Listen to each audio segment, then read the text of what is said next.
What caused that shift to go from Atlanta to Dubai? Like that's a huge. Yeah, that's a lot of people. I'm sure there's not another person out here from Hinesville, Georgia, out in Dubai, right? So, what did you always want to come to Dubai? Did you always want to go international? What sort of did like you visit first? Did you visit first? Like. So coming from Atlanta, so I opened my own real estate company in Atlanta in 2018, Williams & Co. International Realty, hence the name International. So I've definitely wanted to have a global brand, a footprint. I saw myself as a bigger brand than where I was. Vision is so important. Yeah. You have to see yourself where you want to be before it actually realizes, right? Yeah. So I was setting the tone for what I wanted in my real estate company before hiring my first agent. And so what that looked like for me was in 5 years, I was giving myself 5 years to open my first international branch. So a lot of people don't know that I'm dual licensed. I'm licensed in Georgia. I'm licensed in Florida as well. So I've been multifaceted in that way. But international, initially, I was thinking I would do something within like a 4-hour flight of Atlanta, just being able to do same day travel, ease of business, Jamaica, Mexico, places like that. Dominican Republic is very easy to get into the real estate market there. When I would visit just on vacation, I would see franchises, Coldwell Banker, Keller Williams, Remax that were already there. So I was like, okay, these are opportunities to do international business. However, the reason I didn't choose those areas, even though they were more convenient location-wise, is because of their economy. It didn't check the box for safety. It didn't check the box for having a solid currency. It didn't check the box for me just feeling like, okay, I can really get people to come here and invest and be confident in their investment just because it's so volatile. Or I don't want to necessarily be somewhere where a hurricane could come and completely wipe out my real estate portfolio. You know what I mean? Yeah, and so you have to think about, like, what does that lifestyle check look like? When I talk to people about real estate, most people only think about the numbers. Yes, the numbers are super important, but you have to also think about the lifestyle that comes with it. So when I came to Dubai to visit, I fell in love with the lifestyle. I fell in love with the fact that this was an emerging market and there was room for me to grow, and I really wasn't much convincing when it comes to selling Dubai, because when someone comes to experience it for themselves, they get it. Immediately. So all now I'm doing is just educating you on the numbers, but I'm not talking to you about down payment assistance. I'm not talking to you about what kind of discounts you can get, because the tone is already set.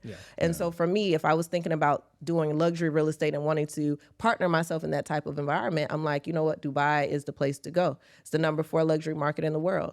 So when it comes to the numbers, Atlanta and Dubai is just night and day. I can have a lot more financial success here and be a unicorn while I do it. So that's the biggest, biggest advantage, a competitive advantage that people should look for when making decisions in their business to expand.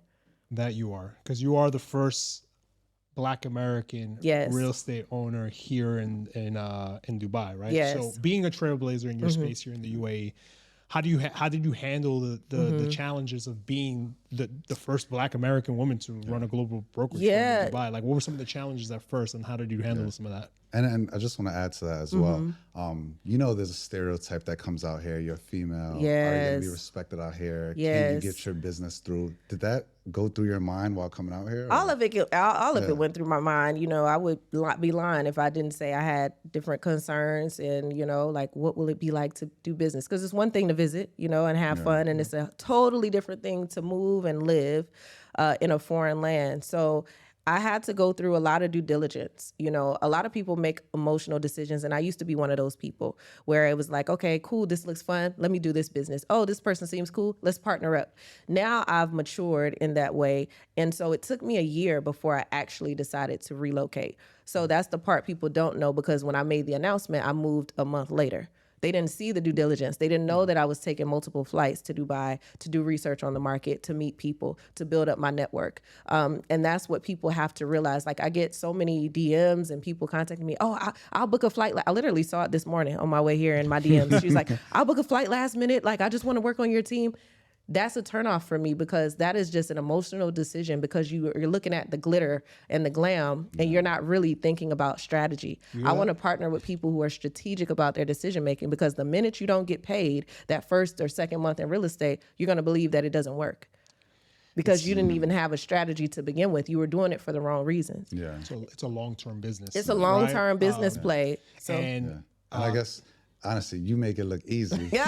And, Yo, you make it look easy. I see on IG. I'm like, I want that life. I'm with you. I'm like, she's I'm everywhere. everywhere all the time. But listen, I fly out next week. Yeah. So the reason that it looks easy is because I have proof of concept. I didn't come here starting from scratch. I came here starting from experience that I've had in the U.S. So I've been in the industry since 2012. I came here officially in 22, started visiting in 21. So it was just about applying what knowledge I've already had, skill set that I've already had, leaning into my network that I've already built and bringing them to a new market. So for someone that's brand new in real estate, it's very audacious to just jump out there and just say, okay, I'm going to just start an international company. I don't recommend that, because you have to really be able to overcome so many objections, especially if you're American. And I'll speak for myself. I'm dealing with people who have to overcome a 7,000-mile trip to their real estate property, okay? Yeah. I'm overcoming the stereotypes that Americans have about this industry, this market. Am I going to be looked at a certain way? Am I going to deal with racism? Am I going to be, locked up for touching someone? It's just all these different things that I have to dispel myths, right? Yeah. Then I have to overcome the inventory itself. Where I come from in my market, you can buy $1 million house is like a mansion, in Atlanta. That's an apartment in Dubai. So I'm having to train you to think about this closet being this big versus a closet being an entire room. So there are so many things, and you have to have a certain level of skill, posture, and confidence to be able to convince someone to sign on a dotted line in a place that they will hardly ever visit. So they're really, really trusting you to navigate that purchase.